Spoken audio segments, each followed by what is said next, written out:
The last missing royal tomb of the 18th dynasty of ancient Egypt has been finally found. This is some breaking Egypt news, y'all. This royal tomb of King Thutmose II is the first royal tomb that has been found in the Theban necropolis since the discovery of Tutankhamun in 1922, over 100 years ago. This was a joint Egyptian and British collaboration between the Supreme Council of Antiquities and the New Kingdom Research Foundation. The discovery was made during excavations and archaeological studies of a tomb C4, whose entrance and main corridor were first identified in 2022 in something called Valley C. Now, this was another valley within the large Theban necropolis, and it is approximately 2.4 kilometers or less than a mile and a half from the Valley of the Kings. And just recently, the conclusive evidence found in this tomb confirms that the tomb was originally made for Thutmose II. When the team discovered this tomb in October 2022, they initially believed that this might belong to one of the wives of one of the Thutmosid kings.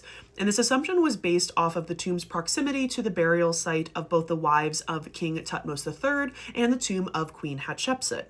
Now, Hatshepsut's tomb was originally prepared for her as a royal consort before she then assumed the throne as pharaoh and ultimately was buried in a tomb separate in the Valley of the Kings.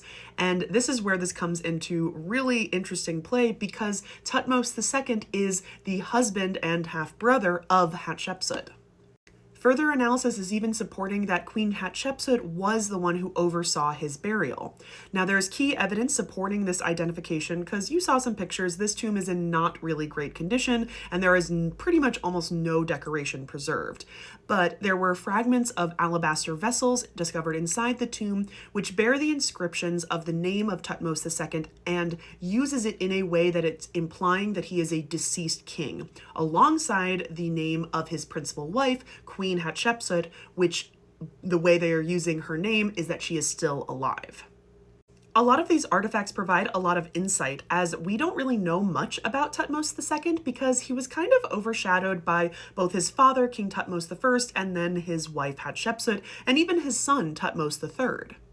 The tomb is in really poor quality, probably because of flash floods that flooded and damaged the plaster within this tomb probably shortly after his death.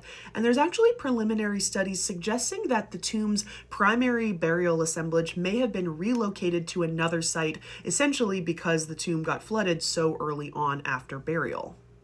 I do love that one of the only things that have survived are the beautiful plaster ceilings of the starfish stars that many pharaonic tombs have, and it's one of my favorite features in tombs of that time period.